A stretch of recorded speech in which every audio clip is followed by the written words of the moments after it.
Okay, good morning, and thank you for and religion. My name is Matthew Andrews. I'm a historian at the University of North Carolina in Chapel Hill in the United States. This is, as I said yesterday, this is my first time in Lagos. This is my first time in Nigeria. Oh, no, thank you. And everyone is so nice and so welcoming. I mean, trust me, you go to a city in the United States, people will not be as nice as people are here. Yeah, no, I don't. I'm having a wonderful time. So thank you. And it's really what a wonderful campus and institution this is. Yeah, so I'm honored to have been allowed to chair this panel on religion and sports betting in Nigeria. I said I'm a historian of the United States, but I specialize in sports and politics and political protests, and I have an interest in gambling in the United States as well. But I learned a lot yesterday in the first panel, and I'm looking forward to learning a lot this time. They're not here at the moment. I assume that they'll be here soon. The organizers of this panel are Peter Odorende and Ola Afolabi. They're both at the Department of Religious and Intercultural Studies at Leeds City University, and I hope that they will be here soon to. I don't think they're online, are they? Is there any way to find out if anyone else is? No. Okay, that's good. But the stars of the show today are our panelists. Two of them are here live, and we have at least one who is online. So I'm going to get right to the introductions, and we'll hear what they have to say, and then we'll have time for questions and answers afterwards. All right, so the first panelist is Philomena Egbe. She has a MA in philosophy from the University of Lagos and is a lecturer at the Department of Philosophy. Good morning. How are you? At the University of Lagos. Her interests are in ethics and gambling. And the title of her paper is Understanding Islamic Perspective and Jeremy Bentham's Ethics on Gambling. So let's welcome her to the conference. Thank you very much. Good morning, everyone is present. You have to know. So, that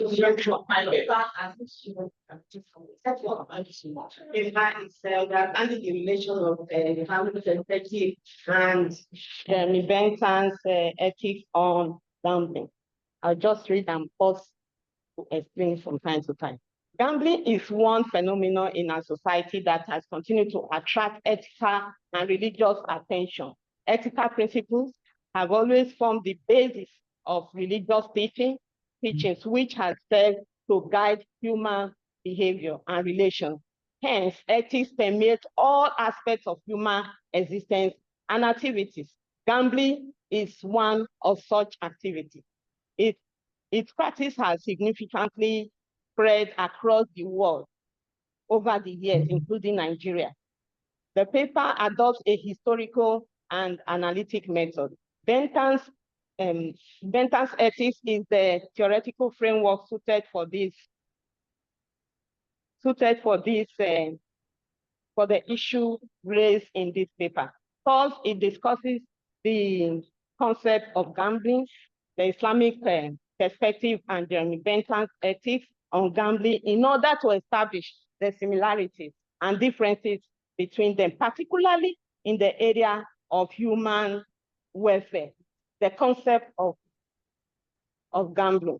Gambling deals with the wagering of material value in an uncertain outcome with the hope of getting something more valuable. Those who develop excessive behavior become addicted and suffer gambling disorder. Gambling elicits both positive and negative consequences. Since gambling is an example of a zero-sum game, the mathematical expectation is in favor or always in favor of the gambling operators in the various religions and ethical teachings. And for this reason, morally wrong. Because where the problem lies for both perspectives is the extent of gambling costs and benefits, and vice versa. Islamic perspective on gambling. Islamic perception of gambling can be discussed under three major aspects: socioeconomic, spiritual, and psychological aspects. Islamic approach is grounded on the principles of Islamic economic system based on the teachings and guidance from the Quran, sayings, and practice of Prophet Muhammad. The principles are the equitable distribution and acquisition of wealth. This allows exploitation and encourages any offer living. In Islam, there are two broad ways of acquiring wealth: the primary head and the secondary head. The primary head consists of the factors of production and their respective reward, which are in forms of faith and labor. While the secondary head, which constitute the distribution of wealth, involves non-participant beneficiaries in the chain of production. These are the orphans, wayfarers, widows, the needy, and the poor. And these people are entitled to the wealth of the rich. And they get it through these means: through compulsory almsgiving, through charity, and through other means. Through charity, through almsgiving, through. All right. Okay. The Islamic economic teachings prohibit exploitation of all forms, including gambling, in business transactions. All these are evil means of acquiring wealth. Secondly, spiritual aspect. This with the scriptural references on gambling found in 3 places in the Quran.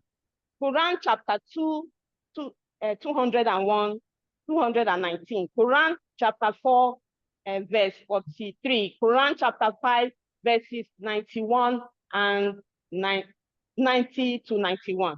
The verses explicitly prohibited gambling and made it not just a sin, but also a crime. It is for this reason that Islamic scholars have continually interrogated transactions that are associated with gambling. There are 3 elements in gambling in the Quran which should not be associated with any game permitted in Islam. Gara. Gara means to cheat or to cause uncertainty. Metia means attainable or getting something so easily. And in Islam, getting any monetary gain without having to work hard for it is unlawful in Islam. And the third is sacredness of property. Property is assumed in Islam, is given to you by God. You are not supposed to trade it away or do anything you like, do as you like with it.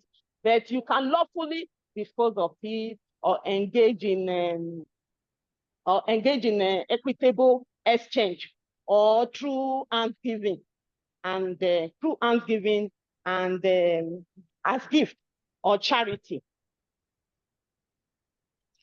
So sacredness of property is one of the objectives of the Sharia. Thus, gambling is an anathema as it is contrary to God's direction. Finally, in the psychological aspect, gambling is divided into two types, namely playful gambling and betting. Playful gambling involves games that lead to carelessness. Example, playing dice, chess, and all others, and so on. While betting consists in staking money or property to be won or lost. The main emphasis here is to play games that have no elements of gambling in them, which are permitted in Islam. Again, under psychological aspect, gambling participants can bet among themselves, but not the spectators. Prophet Muhammad is known to have challenged a man who was well known for his strength to wrestling, and he won the man 3 times. The man said, a sheep for a sheep. The Prophet Muhammad won him 3 times, and the man said, oh, I've lost 3 of my sheep.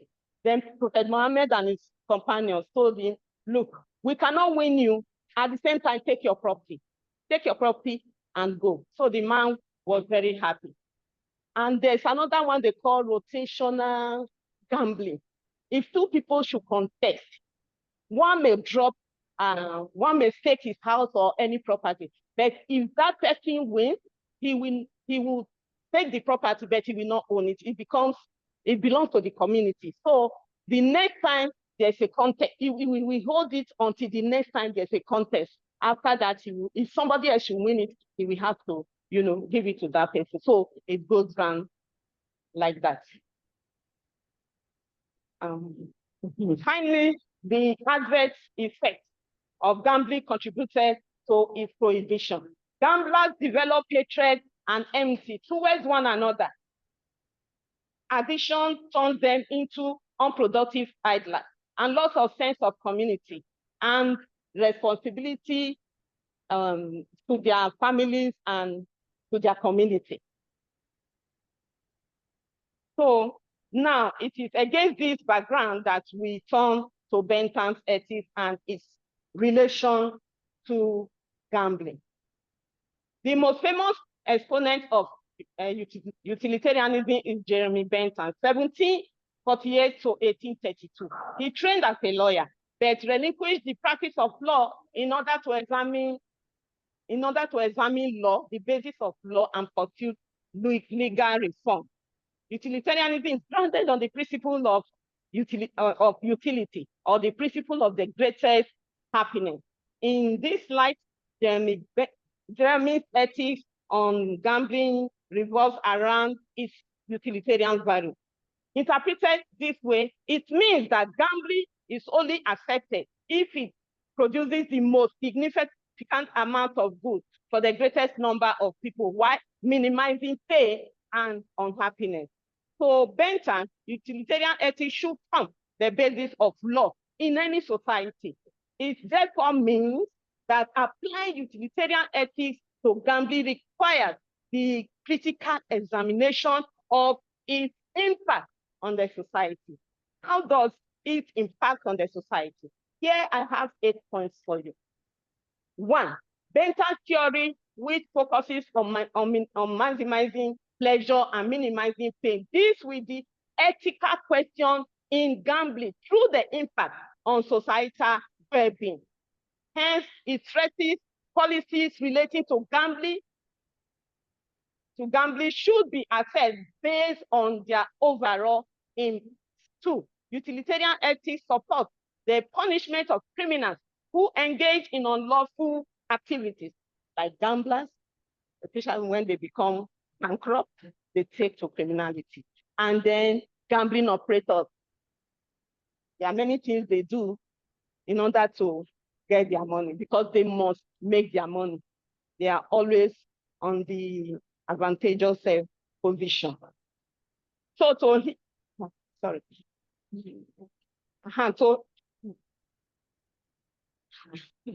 him, law should aim at reforming criminals and deterring others, and not to inflict unnecessary pain. 3, utilitarian ethics promotes equality by addressing disparities based on factors such as socio-economic status, geographic location, and cultural background to ensure fairness. 4, Jeremy Bentham's framework evaluates the consequences of gambling on the psychological well-being of individuals in terms of its impact on mental and emotional health by minimizing psychological harm associated with gambling.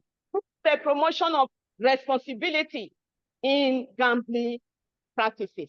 5, utilitarian ethics is sensitive to cultural norms and moral values of different cultures by encouraging a pragmatic assessment of their norms and values in order to strike a balance that maximizes overall happiness and safeguards societal well-being. 6, in the economic considerations of gambling, utilitarian ethics examines whether the economic benefits outweighs the negative consequences by serving as a guiding principle for assessing its impact on gambling in terms of revenue generation and its equitable distribution through social welfare programs or schemes. 7, Bentamism encourages educational and preventive measures in whatever people do, including gambling.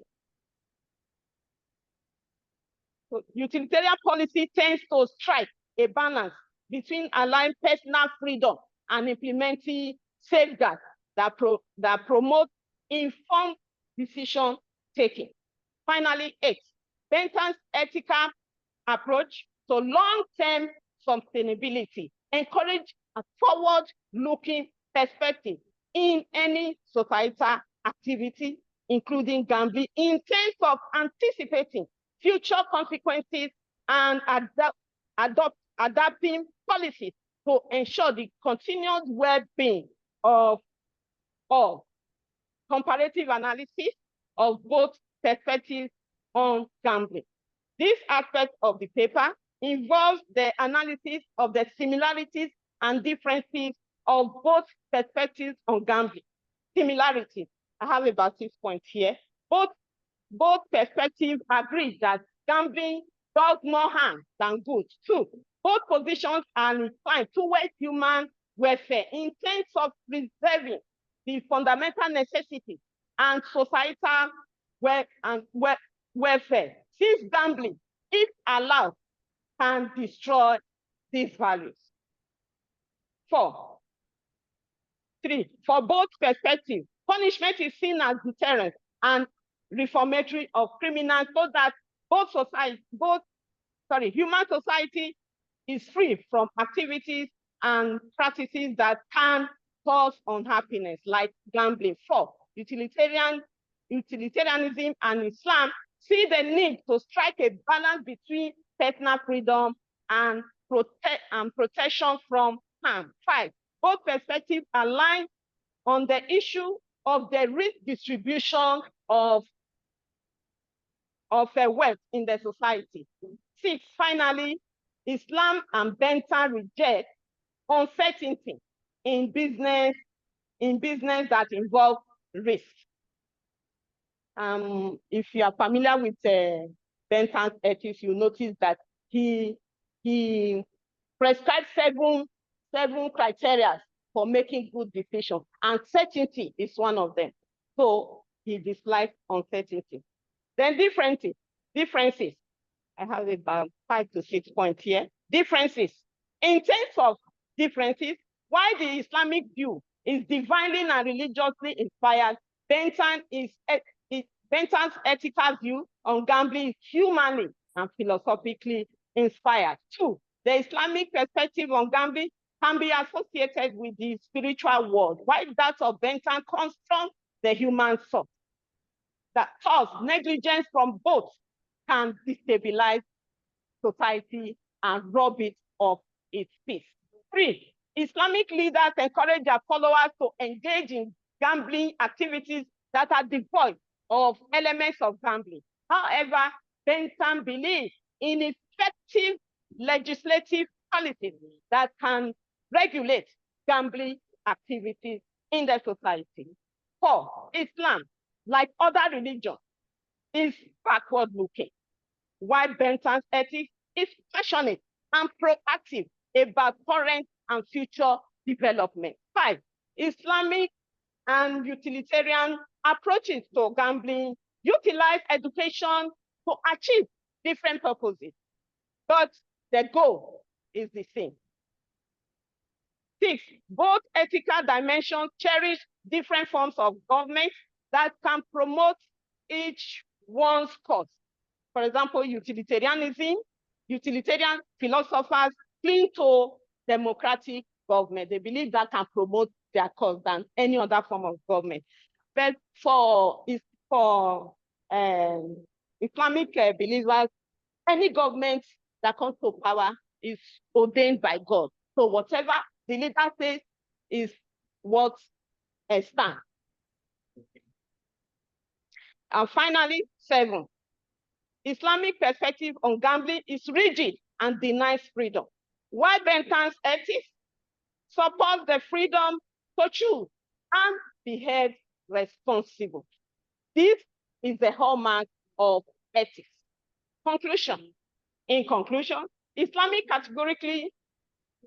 categorically condemns gambling. On the other hand, Bentham's ethical perspective on gambling requires critical examination of its impact on the society. Also, as observed above, both approaches to gambling have areas of agreement, which explicitly shows that both care about the well-being of the individuals and the society. However, in their areas of differences, Bentham's framework can collaborate to support and enhance the Islamic approach because it is more acceptable, broader, and proactive in terms of dynamism in culture, environmental conditions, changes in attitude, and consumerism. But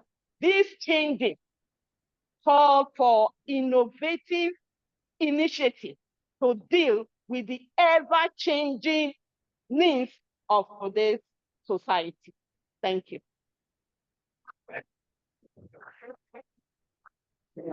Great, thank you very much. Our next panelist is going to be joining us on Zoom. It's Damilare Dada, is a Master of Arts graduate of History and Strategic Studies from the University of Lagos. He is going to be presenting on pools and sports betting among Lagos residents 1954 to 2022. So welcome, Damilare. We'll welcome you to the panel. Yeah, thank you very much. And I'm very happy to be here. I hope you can hear me, please. Hold on, Damilare, just so we can hear you. I hope you can hear me, please. Can you hear me? We can't hear you very well, Mr. Damilare or Dr. Damilare. Okay, can you hear me now? Please, can you confirm your audio, please? We're unable to hear you from here. If you can hear us. I can hear you. I can hear you. Can you hear me now? You can hear us, but we cannot hear you. Wow. At all. Okay. Please check your settings to adjust. We can't hear you.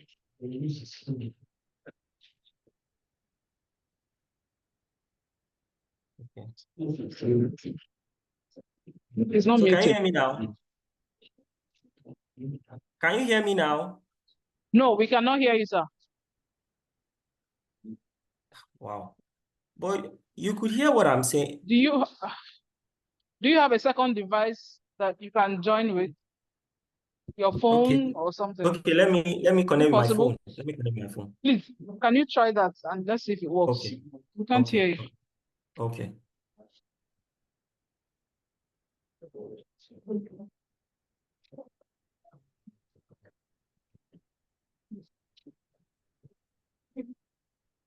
Apologies, please. If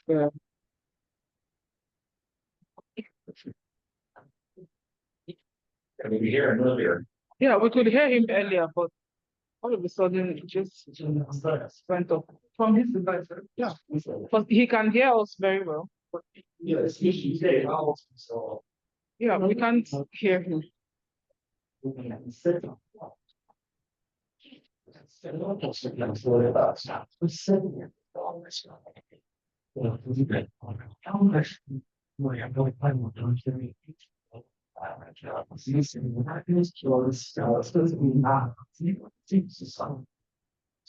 trying it this one. Thank you very much. Please, I'm sorry, I'm trying with my phone. Can you hear me? Yes, I can see that you're trying with your phone. We can see that. Okay. Just keep trying. When you're able to join, just Ah. talk to us. Maybe we can. I think so. Why we wait? Yeah. Okay. Is that here their analysis online. Okay. Okay. Okay. We're going to present to Daniel Escuta, who is landing on history of sports betting in 2013 to 2022. He is an alumnus of Bowie State University, and he has a doctorate in history and international studies. He's also a member of the Royal African Young Leadership Forum and is an awardee. Congratulations with the Royal African Awards for Academic Excellence in 2022. So let's celebrate that. And much bigger. All right. Good morning, everyone. And thank you for having me. Today, without much ado, I would like to venture into the discussion. I'll be looking at a history of sport betting in Anyimba, 2013 to 2022, which is about a decade study. One thing I notice is that there are a lot that has been written in historical research about communities in Nigeria or Africa particularly, but the aspect of sports and sport betting seems to be a newfound area of research. And so the concentration much more is still on the mega cities in Nigeria particularly. So I decided to take a look at sport betting event and emergence in the local community. And my concentration will be in the Anyimba community. So please, next slide, please. Recording in progress. Okay, I start with the introduction to say that sport betting has been in existence for about 2,000 years ago when the ancient Greek Rome bet on gladiator games, chariot games, and cycles, according to Opoku and Yebua 2021, sorry. Then I go on to say that betting on sports evolved through the ages to what it is today. The game of football, which is now a universal sport, created a new dimension to betting, unlike what it used to be in the olden days, where people bet on chariot games as it's related to them of that period, before the emergence of sport betting and the new games we have like basketball, stuff like that. So the emergence of the football game also created the dimension of what? A switch from the let me say archaic form of gambling and betting to the modern form of betting. So please, next slide, please. Now, in Nigeria, there are millions of passionate football fans of various clubs, either in league, premiership, or tournaments. The emergence of sport betting to spice the game of football became a source of attraction to many. Just like I said before, that many Nigerians are involved in betting because they are passionate about the game of football. Now, this paper particularly is set to historicize the emergence of sport betting in Anyimba, impact of sport betting on the people, and how to resolve the problem associated with betting addiction. Next slide, please. Now, the methodology for the research. The study adopts a qualitative research analysis using primary and secondary source of data. Oral sources are from sport betting agents, betting cashiers, managers, and bettors, which is the punters. Then we have the secondary sources, collected from books, journals, articles, internet source, and publication. Then the tool of data collection is unstructured interview guide, not questionnaires, to get information from sport betting operators, agents, and bettors within Anyimba community. Then the last one on the item is group discussion from both punters. While on the feed, betting agents and operators were used in the analysis of the study. Next slide, please.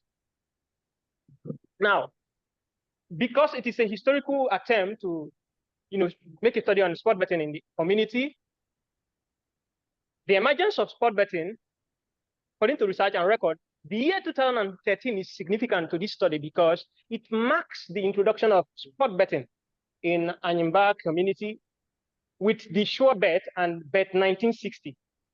Then the following year, which is 2014, the Naira Bet was introduced to the area, and subsequently other betting companies like Access Bet, Merrybet, and the popular one, Bet Ninja, began to show up, show presence, and compete with the older ones, the other brands of sporting bets outlets in the place.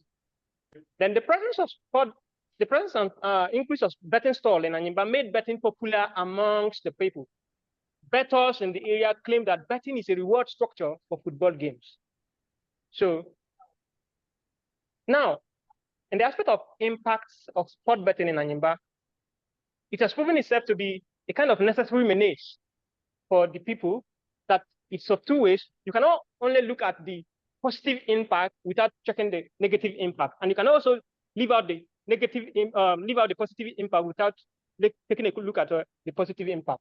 So on the positive side, we have that sport betting creates or gives room for job creation. For who particularly? For its operators, e.g., betting agents, super agents, they call them super agents, and cashiers. Then the second one is youth empowerment. It helps to empower the youth according to what they relate with in the research. That the possibility of financial gains from the betting, the stake, motivates them, the bettors, to see betting as a source of income generation for their daily living. Then the third one is sport fandom. You know, the fanship that comes with what sport betting and activity and all that. The presence of betting drives punters to become passionate about football games and choice of club. You know, the switching clubs when they see that, okay, this club is performing better this season. So that means to show that sport betting actually has effect on their choice of clubs that they choose to participate or support. Then on the negative side, we have heard much of it as from yesterday, but I would like to highlight these three. That's number one, betting is addictive. It has a compulsive nature capable of making a person lose his finance and savings. So the next one is financial losses and bankruptcy. This can also lead to bankruptcy. You know, you now have a sense of personal savings and what have you. Then we should also know that betting is a game of luck. You may win or lose with your prediction. And so because of it, the loss is not grieving as the psychological trauma that comes with the loss. So after the loss, the trauma that comes with losing is what affects people psychologically. Then the third one on the list is, I noticed from the research done in the field that the cases of minor or the underage in betting has serious side effects on underage children. You know, every betting, particularly in Nigeria, the rule is that if you're not up to 18 years, you cannot bet. But however, we have seen instances whereby an underage is found in the betting stall, you know, taking games, punting for winning.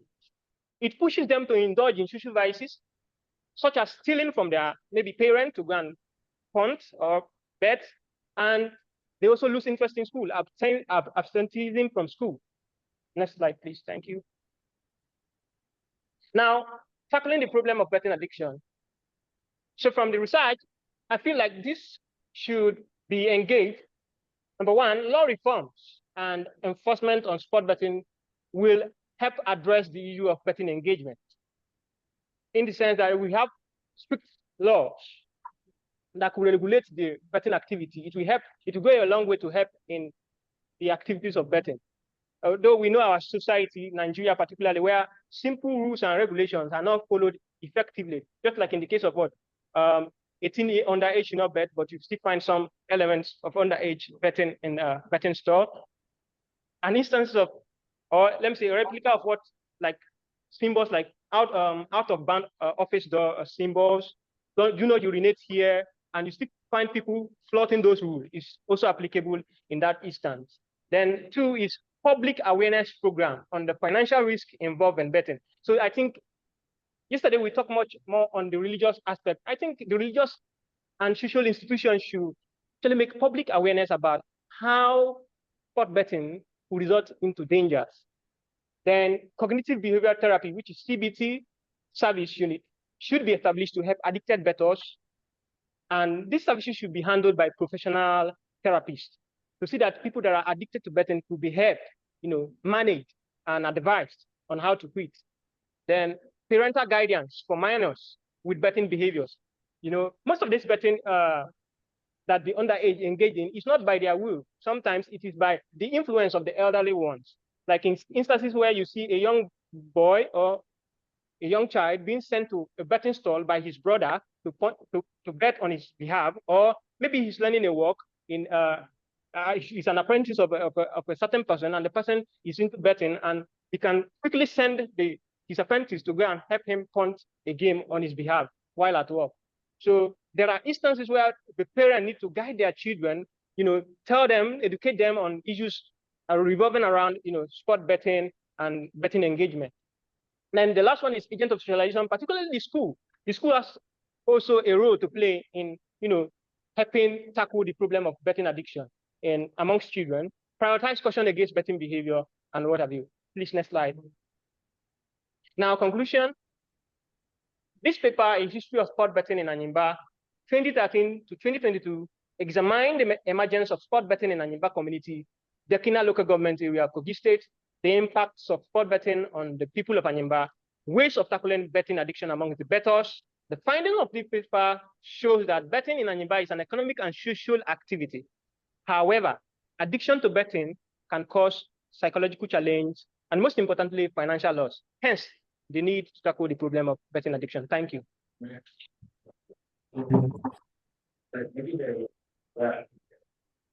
Okay, so we get a lot of our. Can you say something? Can you hear me now? Is it fixed now? Mr. Damilare, please, can you say something? Sir, If you can hear us. can you hear me now?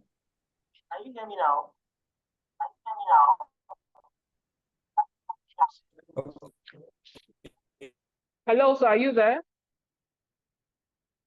Oh, it's present. Is it Since his network is he's on two devices. Can you hear us, sir? Okay. Maybe we continue. Don't have another. Oh. Please, can you exit and join again if you can hear us? Maybe later.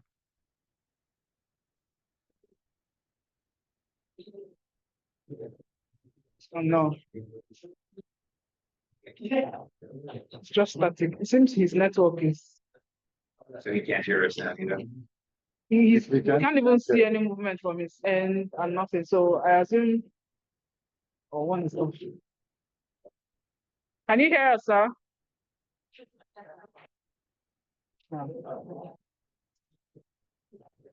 Oh, it's gone. It's gone. Sure. Yeah, okay. All right, so maybe while we continue to get our next panelists online, yeah, I think I'll turn to the organizers of the panel, Peter and Ola, give you a chance to before the panel happened, I was outside in the courtyard, and someone asked me what panel I was doing. So I said it's on religion and sports betting, and so Dan came up to me and said, "What do you have against sports betting?" And I said, "What did I say? I didn't even against sports betting. I used to talk religion and sports betting." And so obviously there's a popular idea out there that religion and sports betting are antithetical. So I was going to be. Anyway, that's just a comment that I'll make, and then I'll turn it over to you so you want to make some comments and engage our panelists. Well, thank you for presenting. I really enjoyed listening to the paper. I'd like to start a few or minutes that are you recommending that Islam regulates the attitude of or the act of gambling through Jeremy Bentham's ethics? That's a question, and I have a host of questions for you. Number one is why the 100-year period? Why do you have to do a 100-year research on Aniba, right? Then I'm also, maybe you should just want to give us the reasons why you do, or you did an unstructured interview. And then I was waiting that someone would mention something with madmen. You know, sometimes people get inspiration from these people, but nobody really said anything concerning all these madmen with their forecasts and predictions and stuff like that. I wonder whether you encountered anything like that. And then the last thing that I'd like to ask is, I think a couple of times I've also staked myself. You know, I've also tried to do a few years back. And it depends on the state of mind, really. Sometimes if you're in need of something, and the moment you stake, you automatically start thinking if you win the money, what you're going to do with the winnings. So I'm wondering whether you encounter stuff like this. And and another time, if I have some money with me, I won't even think about, you know, what I'm going to do with the money if I win. That's if I'm not broke, you know, I'm not going to be thinking. And then lastly, perhaps on the criminality aspect, maybe for both of you, I'm one, for instance, if I'm betting and I'm broke, I think the first thing I would do is to look inwards, maybe start taking things from home, you know, and I mean, do you see that as criminality? That's a crime, sort of. If I take maybe a gas cylinder in my house and, you know, I sell it or take somebody else's, it's not a crime, really, within the family. I think those are my thoughts. Well, what I want to have the last presenter is what is the standpoint of religious organization in Anila? Okay, now what is the standpoint of religious organizations in that place?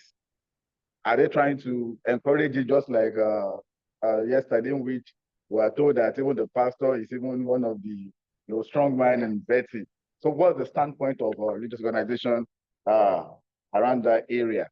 And then, of course, to me, the issue of the continuous loss of money leads to criminality. Are we not saying that betting is a crime?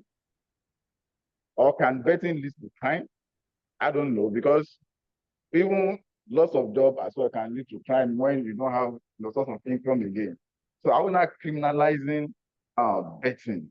And to me, if we remove religion out of betting, is betting still not something good or worthwhile, since government is getting huge revenue, from that aspect? So can we still conclude that betting is religiously evil or legally, good? That's just my own thought about that.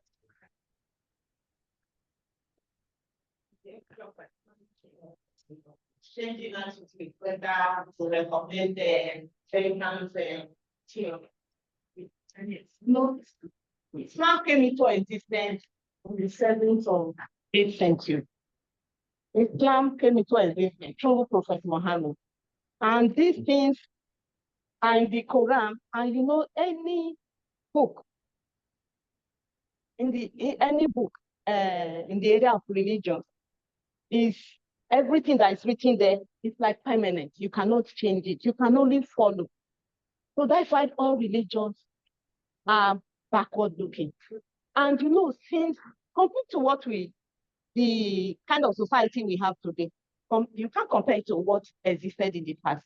And yet, Islam still recommends that we obey what is in the Quran, instead of trying to make changes to meet up with changing needs of the people. So they want the people to continue to obey, and obey, without taking care of changes that have been experienced in the society. So that's why you see today in most Muslim countries, they have turned to betting, and their government have not been able to do anything. They can only regulate. Is that not coming to what Fenton is saying? Fenton's ethical theory recommends that it should be the basis of every law in the society, because even what is yet to come, it is proactive. It tries to take care of what is yet to come. It takes care of the current and what is yet to come. But some people have accused Jeremy Bentham that the theory does not put into account what has happened early. It just takes care of now and the future. And that is not how life works. Before you do anything, the past has a way of contributing to the current and then takes you to the future. So to me, such people are criticizing him blindly, because there's no way you can handle the present without taking care. You can handle the present without it leading you to the future. So what I'm saying is that the environmental theory takes care of changing behavior, attitude, needs in the society. And it does not stop your freedom. What it does is another recommendation of the theory is that it takes education very seriously and preventive measure. So that is why it recommends that laws in the society must be effective. Any law that does not contribute to the greatest happiness of the people in the society, of the individuals, should not be taken into, it should be scrapped and another one put in place. So it's a theory that ensures that you are well educated over various issues we have in the society, so that you can make effective and realistic decisions based on your interest. You get me? It does not stop you. It does not stop your liberty or your freedom. Rather, it educates you to be able to make the right decision. Whereas that of Islam, remember, I'm looking at the historical aspect, not what it is now. It says it is banned forever, no matter what. You are not supposed to. The only type of gambling you can engage in are those that do not contain elements of gambling. And even Prophet Muhammad demonstrated it for competition, to encourage competition, for physical exercise, and for discipline. So we should not engage in gambling as it is today, or betting. It is completely against Islamic injunction. And if you go against it, by the mere fact that you go against it, it's a sin. It is a crime. And according to Prophet Muhammad, you must make charity a kind of atonement. If not, they believe you are going straight to hell. So Bentham theory is proactive, is broader, and so I recommend it. Yeah, okay, well, let's take your answer that.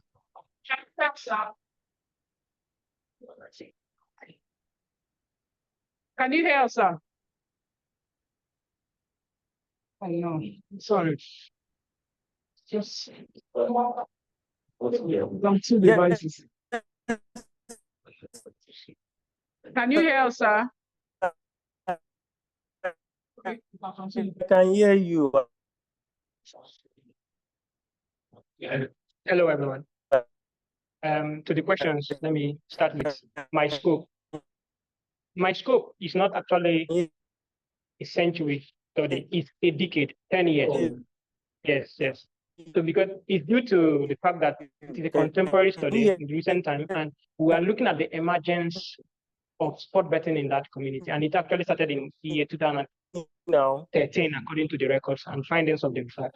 Okay, then the second one is, if I'm not mistaken, the madman stories of, making predictions for, I think there are stories like that, although not relatable to this sport betting event, but I think the dimension of betting lotos, the Baba Ijebu, the numbers and stuff like that, where they predict numbers, there have been stories like that. But in my own field work,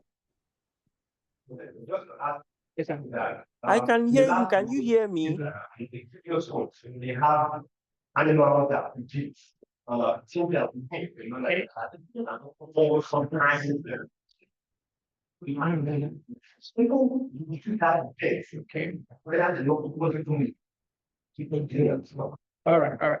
So what I want to say is that particularly maybe the madman does not have the statistical football capacities in the recent time, and they might not be able to kind of give accurate analysis about, but then the position of the religion in an Anyiba community, yes, religious organization, as we learned yesterday, and it's also, let me say, universal in the sense that, yeah, Islam is clear on the statement, and Islam in practice is all over, is universal. So Islam aspect in the community is that they don't support it.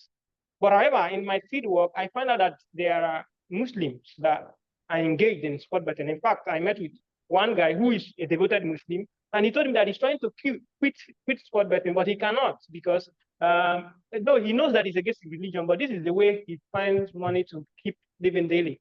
So then the aspect of Christianity, because these are the two major religions we practice in Nigeria, is that yes, they are not unequivocal about sport betting, but however, they didn't endorse it. They don't endorse it. So they seems to have a liberal attempt to it. But it's not pronounced as it is announced in the Islam religion. Then which other question am I missing out? Okay, thank you. They are structured. That is because it's taking an analytical approach to the study. And in history, particularly as Ireland, is that we are not particular about using questionnaires most often times. So because it is going to be a historical analysis and stuff like that, that's why it's taking that dimension.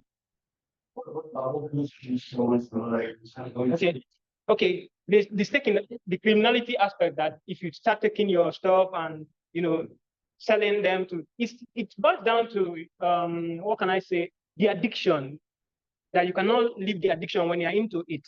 So people cannot help themselves sometimes. Like in my how to tackle the issue of problem betting, I recommend that there should be a behavioral therapy for people to help them come out of that state of not being able to help themselves. Kind of addiction that they start selling their properties so as to win a stake. And one thing that helps sport betting, particularly the betting companies, that they have this message of what? Hopes. They keep giving hopes to people. Keep giving hopes to people, and people hopes, particularly in Nigeria. When you see that, okay, if you put in 5 naira, you gain maybe more than 5 naira or 500 naira. You keep going. At the end of the day, you be one expending that. I think it's the hope that comes with it. The message of hope, the reward of passion that comes with it, the remuneration benefits that come with it. It is what actually make people to venture into sport betting much more. Thank you. Yes, thank you. Yeah, good questions in the audience. Yeah. Yeah, okay.